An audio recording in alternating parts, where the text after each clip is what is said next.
Savings ఎవరు చేస్తారు ఇద్దరు? సేవింగ్స్ విషయానికి వస్తే బేసిక్ గా నేను చేస్తాను. విష్ణు ఏంటంటే తనకి చాలా జాలి గుణం ఎక్కువ.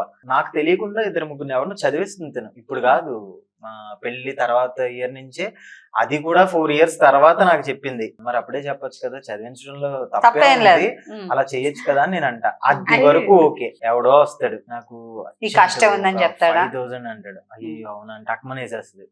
అసలు అవతల పరిస్థితి ఏంటి అంటే నేను సంపాదించడానికంటే కూడా త్యాగాలు ఎక్కువ చేసి త్యాగాలు చేసి దగ్గర అమ్మో చాలా. నేనేంటంటే అంటే ఇప్పుడు నా దగ్గర 10 రూపీస్ ఉన్నాయంటే 2 రూపీస్ చెయ్యి, పోనీ ఇంకా లేదు 5 రూపీస్ చెయ్యి, 9 రూపీస్ చేసేస్తే చేసేదాన్ని నేను తప్పు అన్నా. కానీ అందరినీ నమ్మకం అని చెప్తా.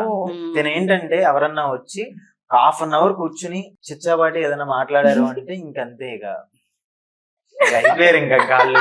నీకేం కాదు. Thanks for investing in our